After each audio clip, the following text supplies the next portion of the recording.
The great council chamber of the Zeller Alliance was filled with noise and heat. Hundreds of alien leaders sat in high curved seats, their voices mixing into a storm of arguments. The war had dragged on for months, and everyone thought the next meeting would bring a plan to crush the humans once and for all. The wide doors at the end of the hall burst open with a deep metallic thud. Every head turned, and silence swept the room. A lone figure stumbled inside. It was Diplomat Ricor. His usually perfect uniform was torn and burnt. His skin was pale, his breathing heavy. The long scars on his face looked fresh. He did not bow. He did not greet anyone. Instead, he walked straight to the center of the chamber and slammed both hands on the silver council table. The sound echoed like a gunshot. His voice came out rough and broken, yet filled with terror. "We can't win. Humans are gods of war." For a moment, no one spoke. Then the laughter began. Deep, throaty laughs from the Zath warriors, high-pitched giggles from the insectoid Lurians. Even the calm-faced Oryx smiled in disbelief. Gods of war. One commander mocked. "They are small, soft, and barely live a century." Recor's eyes blazed. "I saw them," he said, his voice trembling but growing louder. "I saw what they do when cornered. I saw them fight when they should have." Fallen, he told them about the battlefield on Vorexus 4. A world of burning red grass and black stone hills. His shuttle had been there to oversee the final phase of the campaign. The humans were outnumbered 10-1. Their weapons outdated compared to the Alliance's advanced plasma cannons. Yet they fought like no creature he had ever seen. They moved through fire and smoke as if they were born in it. When one fell, another took his place without hesitation.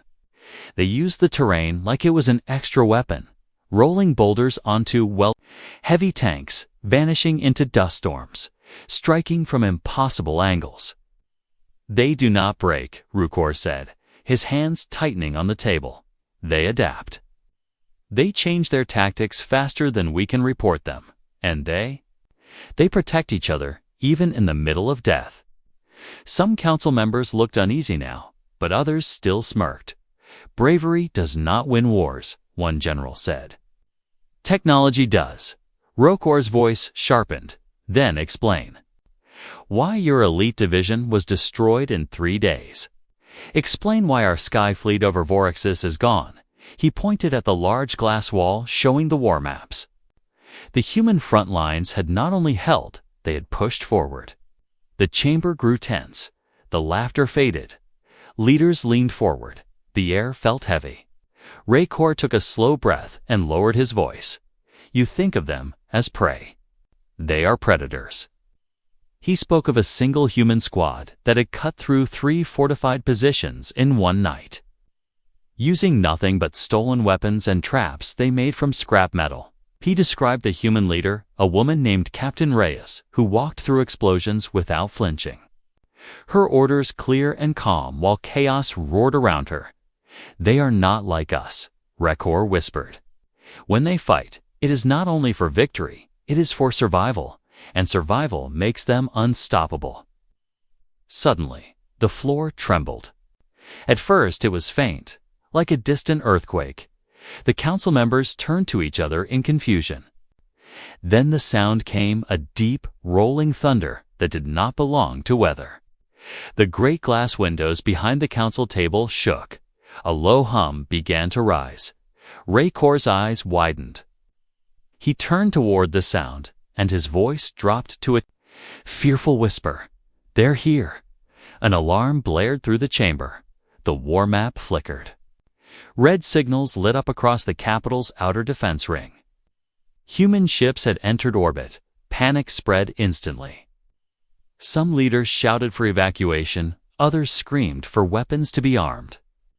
The once proud and confident voices of the council were now filled with fear. Rakor stood still, watching the glowing red dots multiply on the map. He remembered the eyes of the human soldiers, eyes that burned with the same fire whether they were winning or dying. The trembling of the floor grew stronger. Pieces of dust fell from the high ceiling. The hum became a roar. Raykor turned back. "To the council, you wanted war," he said slowly. "Now war has come to you." The doors at the far end of the chamber began to shake. As if something was striking them from the other side, the guards aimed their weapons, their hands unsteady. A shadow moved under the gap of the door, long and sharp-edged.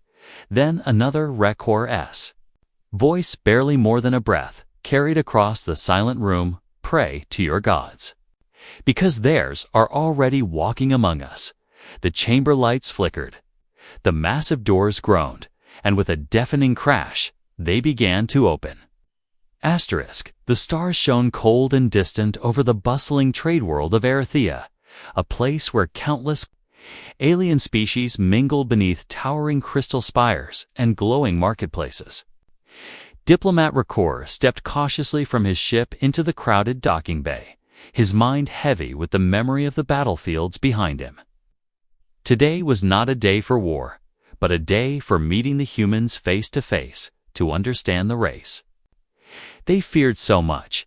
He was led through winding corridors filled with strange scents and bright lights.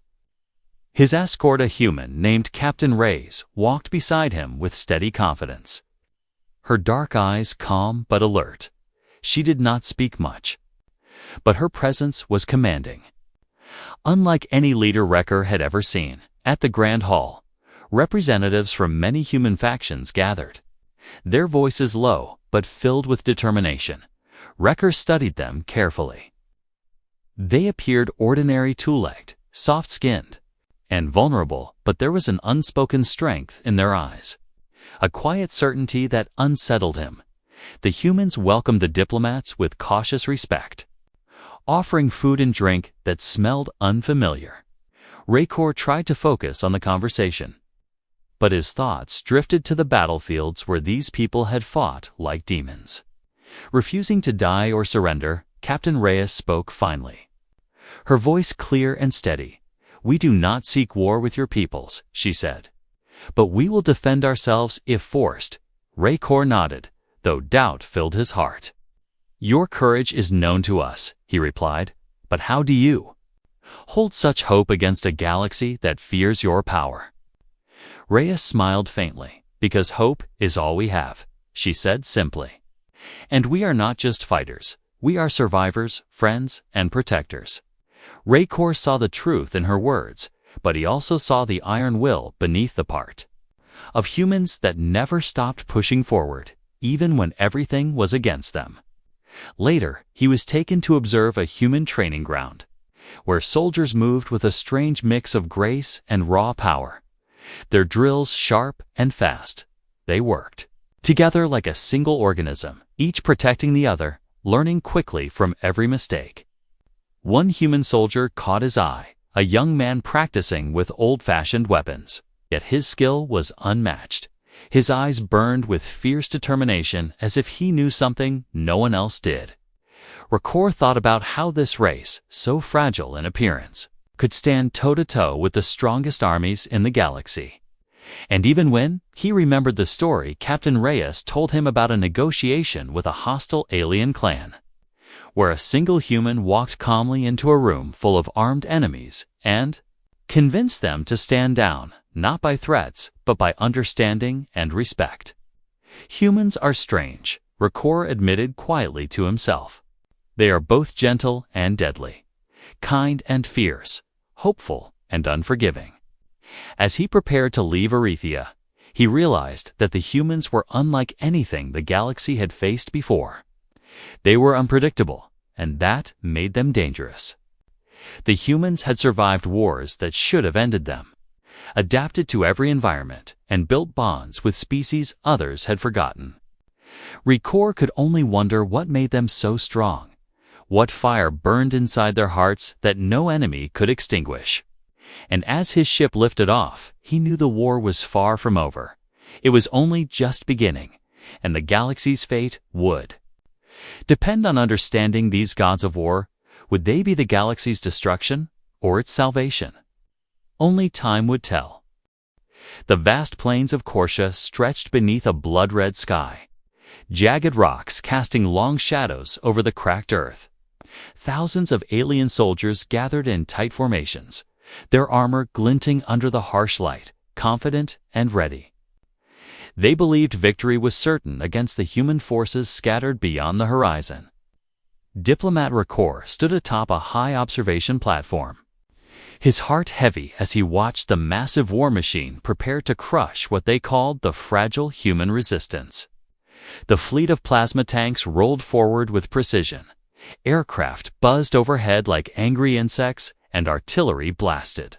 The distant hills where human silhouettes moved like ghosts from the first blast. It became clear the humans fought with something no technology could match: fierce intelligence and fierce courage. Human soldiers vanished into rocky crevices, reappeared behind enemy lines, and struck at weak points the aliens never expected. Rakor saw a human squad leader give orders in a voice calm and clear, coordinating traps and ambushes with perfect timing. The aliens tried to adjust, but the humans changed their tactics faster than the reports could reach command. One moment, human fighters disappeared into thick smoke, and moments later, giant boulders rolled down hills, crushing entire armored columns. The aliens were caught off guard. Panic flickered across their faces. The human captain, a woman named Reyes, moved like a shadow among the chaos, fearless and determined. She carried only a simple blaster and a small knife. Yet she led her troops through storms of plasma fire without hesitation. Rakor saw her catch a falling soldier in midair, pull him to safety, and then turn back to face an advancing squad of aliens, her eyes burning with quiet fury. The battle dragged on for days, the humans refusing to yield even when surrounded or wounded. Rakor watched in disbelief as their numbers grew, strange reinforcements arriving from hidden tunnels. As if they multiplied from the very earth itself, alien commanders grew desperate, sending wave after wave of soldiers into traps laid by the humans, but each attack only sharpened the human skills. Each loss made them more ruthless, more creative. The alien warships above attempted to bomb human positions, but the humans used stolen alien technology against them, hacking drones to turn and attack their own fleet, twisting the enemy's weapons back like a serpent's coil. Rakor could see the destruction piling up on both sides, but the humans never broke. Their spirit burned brighter with every setback. At one point, an alien commander approached Rakor and whispered, "These humans are monsters disguised in fragile flesh. We must retreat before it's too late." Rakor shook his head, knowing that retreat was impossible. The humans were not just fighting for land or power, they were fighting for survival itself. And survival gave them a strength no weapon could break when the final assault came. The humans unleashed a plan so bold and unexpected, it stunned the alien armies. They used the deep canyons of Corsia to hide a massive force, then attacked from behind, cutting off supply lines and communication. The alien forces crumbled, their tanks disabled, their soldiers trapped and confused. Many surrendered, others fled. And Rakor felt a cold chill as he realized the war had shifted. The fragile humans were no longer the hunted, but the hunters. He turned to the war map, glowing behind him, the red dots marking human victories spreading rapidly. The humans had claimed more ground than anyone thought possible, and still they pushed forward without mercy or fear. Rakor's voice was low as he spoke to himself. They are not just soldiers. They are survivors shaped by endless fire, and fire never forgets how to burn. The alien high command began to whisper of peace talks. But Rakor knew the truth. The humans' war was far from over, and the galaxy would tremble before their wrath as the sun set over the smoking plains of Corsia. Rakor looked to the darkening sky, wondering what new trials awaited humanity.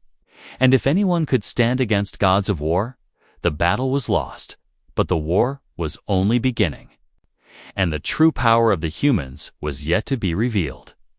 Asterisk in the heart of the Alliance capital, the High Command gathered inside the War Dome, a colossal structure of black metal and shimmering glass that loomed over the city like a watchful predator.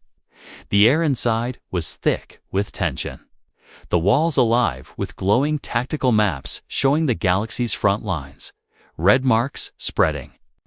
Like blood wherever humans had fought, Diplomat Rakor stood near the center table, silent as the generals argued, their voices sharp with fear and frustration. The defeat at Korsha had shaken the entire council. Fleets had been lost, armies broken. And yet the humans still advanced. They cannot be everywhere at once, one commander barked, pointing to a map. If we regroup here, we can strike their flanks. They are everywhere at once, another replied coldly. Or at least it feels that way. He tapped the display. Everywhere we turn, they're already there, waiting. Rakor spoke for the first time, his voice heavy. You still do not understand what you are fighting. These are not like the enemies you know. They grow stronger the more you try to crush them. The chamber quieted, all eyes turning toward him. He continued. Every defeat they suffer teaches them. Every soldier they lose hardens the rest. You cannot frighten them. You cannot outlast them. And you cannot predict them. Reports poured in from across the sectors, each one worse than the last. Human troops breaking blockades, dismantling weapon stations, and liberating planets that had been under Alliance control for decades. One admiral slammed his clawed hand on the table. Then we must end this now, assassinate their leaders before they reach our core worlds. Another shook her head. It will not matter. They have no single ruler, no single weak point. Kill one and another will rise. They are like a tide. The council chamber grew restless, shadows flickering across their alien faces as the maps updated again. More red lines cutting through once secure territories. Rakor remembered the face of Captain Reyes in the middle of battle. Calm even as fire rained from the sky, he could almost hear her voice now, promising survival no matter the cost. Fear began to seep into the highest ranks, the kind of fear Rakor had seen in soldiers just before they broke. Generals lowered their voices, whispering of surrender, of treaties, of desperate alliances. Suddenly, a deep alarm filled the room. The maps flared with warning signals. A fleet had breached the outer defenses of the capital system, the lead officer. At the console looked pale as he read the report. Human ships. Not many, but they're coming straight here. How? A general hissed. Our defenses should have stopped them. They bypassed them, the officer replied. As if they knew exactly where we were weakest. The war dome fell into chaos. Commands shouted. Evacuation orders prepared, but Rakor stood frozen, watching the holographic markers of the human fleet moving with deliberate precision. He turned to the council. They are not here to destroy us, he said slowly. They are here to make us listen. The others glared at him, unwilling to believe. Yet part of them knew he was right. The humans had already proven they could crush the Alliance if they wished, and yet they advanced with the patience of predators stalking wounded prey. The lights in the war dome dimmed, a low vibration running through the floor. The humans had entered the atmosphere, their ships breaking through clouds like silent shadows. For the first time in many cycles, the Alliance leaders felt powerless. Their fleets scattered, their armies failing. And the enemy, the so-called fragile humans, standing just outside their walls. Rakor knew that before the day ended, the council would have to face the truth he had spoken since the beginning. That this war was never about territory or pride. It was about survival. And in the arena of survival, humans were kings. He closed his eyes for a moment, bracing himself for what was to come. Because if the humans had come to speak, their words would carry the weight of every battle they had already won. And every battle they were still willing to fight, outside. The city's skies glowed red with the reflection of the incoming fleet, a silent promise that the age of underestimating humanity was over forever. The landing platform stretched high above the city, its surface glistening under the pale light of the capital's twin moons. A cold wind swept across the steel, carrying with it the distant hum of engines as a single human shuttle descended. From the clouds, no escort ships, no war fleet looming behind it. Just one small craft moving with quiet certainty. Raykor stood with a dozen guards at the edge of the platform. His heart pounding, he had expected a show of force, the thunder of warships blotting out the sky.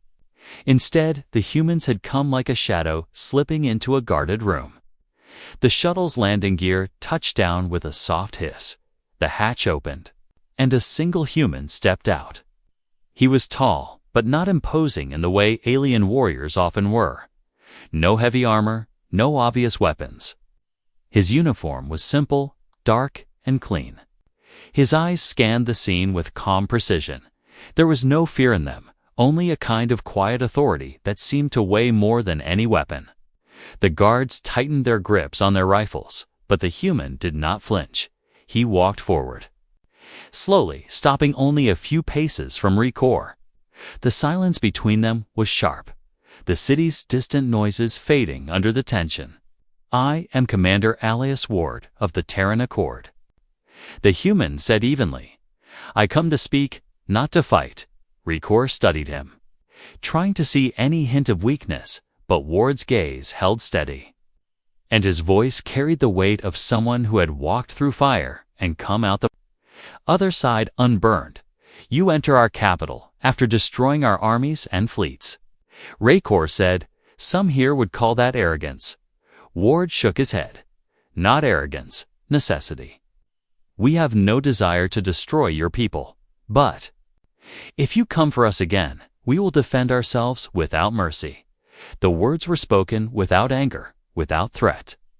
Yet every guard on the platform felt them like a blade against the skin. Raykor knew the council would expect him to argue, to reject this so-called peace.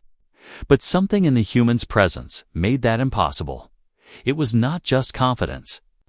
It was the certainty of a soldier who had already decided what lines he would never cross. "You expect us to believe this is mercy?" Raykor asked. Ward's eyes narrowed slightly. "Mercy is what allowed me to walk here instead of bringing a fleet to burn your skies. Mercy is why your soldiers captured in battle are alive and breathing instead of buried in ash." Raykor thought of the reports of prisoners returned unharmed, of wounded soldiers treated by human medics even in the middle of firefights.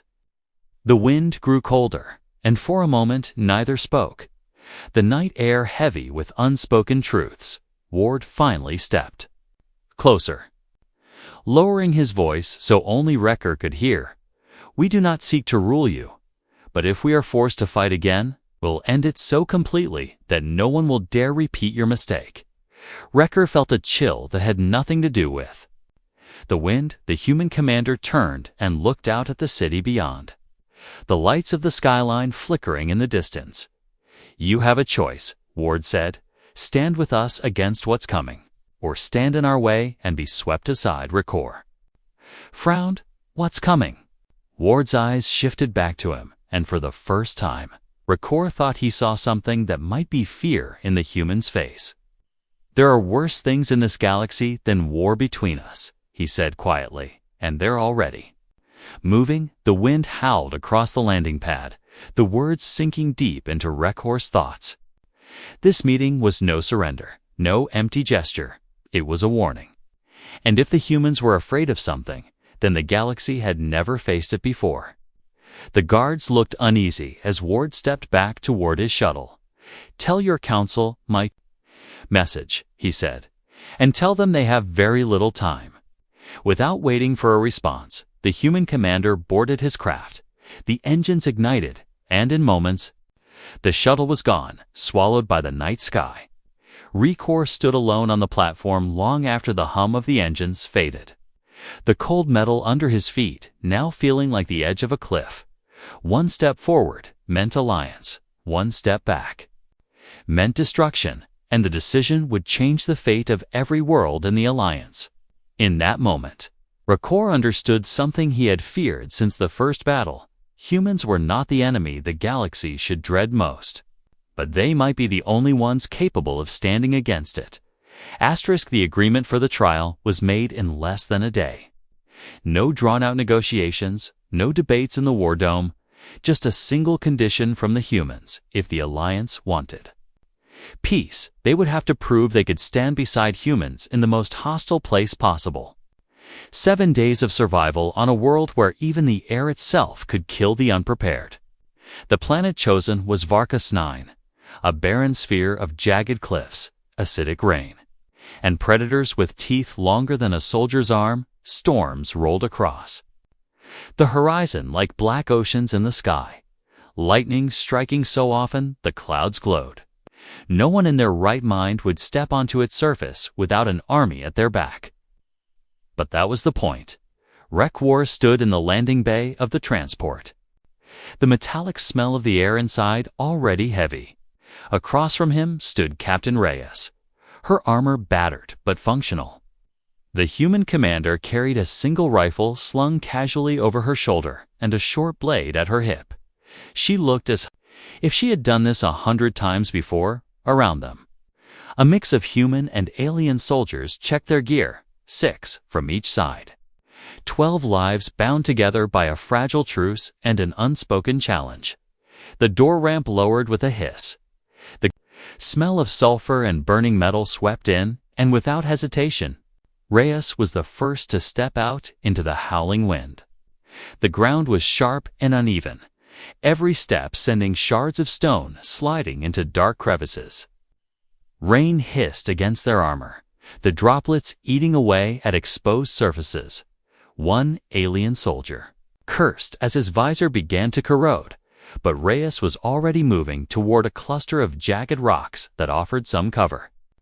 They set up camp with quick, practiced efficiency, humans working silently, aliens muttering about the pointlessness of the exercise. By nightfall, the storm was so thick that the world outside their small shelter was nothing but blackness broken by flashes of blue lightning. On the second day, the predators came, hulking creatures with pale hides and jaws that split open into 4 snapping maws.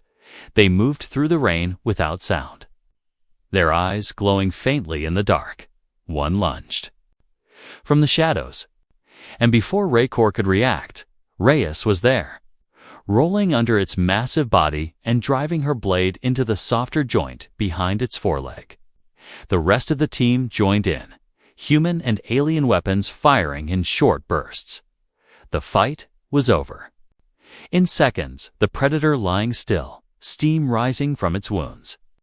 The alien soldiers stared at Reyes in disbelief, but she only wiped her blade clean and went back to checking their perimeter.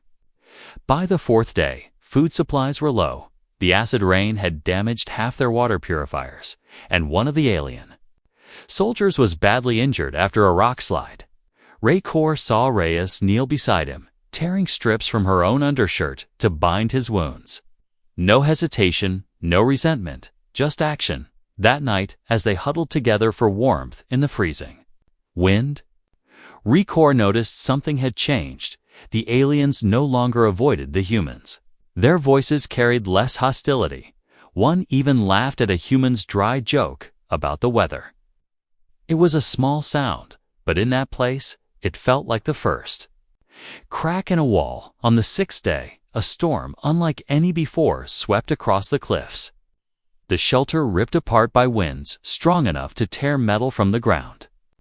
Visibility dropped to nothing, and in the chaos, one of the alien soldiers was swept toward a chasm. Without thinking, Reyes dove after him, catching his arm with one hand while holding on to a jagged rock with the other. The wind screamed acid. Rain burned at their armor, but she didn't let go until another soldier hauled them both to safety. When the final day dawned, the team was exhausted, scarred and shivering, but alive. They stood together on the extraction point as the storm clouds parted for the first time, revealing a pale, Distant sun over the broken land. As the dropship descended to take them home, Rakor glanced at the humans beside him and saw something he had never expected: trust. Not born from speeches or treaties, but from standing in the same fire and refusing to leave each other behind. By the time their boots touched the deck of the Alliance capital, the alien soldiers who had once sneered at humans now walked beside them as equals, and Rakor knew the trial had done more in 7 days than years of politics could ever achieve. The humans had not just proven they could survive anywhere, they had proven they could make others believe in survival too. Asterisk. The Great Hall of the Alliance Council was silent when Rakor stepped inside. The 12 alien soldiers who had gone to Varkoznai with the humans walked behind him, their armor scratched and dented, their faces weathered from the acid storms. But their eyes steady, the human team followed a few steps back. Captain Reyes at their head, her expression unreadable. Every seat in the chamber was filled. Leaders who once laughed at the idea of humans being anything more than reckless upstarts now leaned forward with uneasy attention. The red war maps that had once dominated the walls were gone, replaced with a single hologram of the galaxy, and 2 bright lights at its center. One marking the Alliance, the other marking the humans. Rakor moved to the center platform. The soldiers fanning out around him, he looked at the faces of the council and knew this was the moment that would decide everything. "We have seen them," he began, his voice low but carrying. "We have fought beside them, bled beside them, and faced death in a place that would have killed any of us alone." He paused, letting the weight of his words settle. "Humans are not conquerors by nature," he continued. "But if you force their hand, if you push them to fight, they will not stop until the war is over, and they will win." A murmur rippled through the room, some in disbelief, others in reluctant agreement. One elder counselor stood, his long silver tendrils trembling. "You would have us ally with those who destroyed our fleets." Rakor's gaze hardened. "I would have us stand with the only warriors in this galaxy who will face the coming storm without fear." The doors at the far end of the chamber opened, and Commander Ward stepped in, moving with that same calm certainty he had shown on the landing platform. He did not bow, did not ask for permission to speak. He simply looked at the gathered leaders and said, "This is your last chance to choose your place in history." He explained what the humans had found at the edges of explored space: an armada unlike anything either species had faced. Vast ships that devoured worlds, leaving nothing but ash and drifting stone. "They will not stop," Ward said. "They do not negotiate. They do not take prisoners. And when they come, they will come for all of us." The silence in the hall grew heavier, the truth sinking into even the most stubborn minds. Rakor stepped forward again. "If you still believe humans are just another rival, then you have not been listening. They are gods of war, not because they seek it, but because when war comes, they become something more than soldiers. They become the last wall between life and extinction." Captain Reyes glanced at the alien soldiers who had fought with her, and one by one they stepped forward, each placing a hand on the council table in silent agreement. Finally, the vote began, each leader speaking their choice. Some voices firm, others reluctant. But when the final tally was counted, the decision was clear. The Alliance would stand with humanity. There was no cheering, no celebration, only a quiet understanding of what the choice meant. Fleets would be rebuilt, strategies rewritten, and the coming war would be fought not as enemies, but as brothers in arms. As the council dismissed, Rayor found himself standing beside Reyes. She gave him a small nod. "It's a start," she said. "Now we see if we can survive what's coming." Outside the Great Hall, the combined banners of the Alliance and the Terran Accord were raised side by side for the first time. The sight drew crowds in the streets below, some in awe, others in fear. High above, human and alien ships already moved in tight formation. their paths weaving together like the threads of a single shield stretching across the stars. Ricor looked up at them, the weight of what had been decided pressing on him, and yet, for the first time since the war began, he felt something that almost resembled hope. He turned to Reyes, his voice low. "Pray they always fight beside us." "Never against us," Reyes didn't answer. But the faint curve of her lips said she understood. The age of underestimating humanity was over, and the galaxy was about to find out what it truly meant to stand with the gods of war.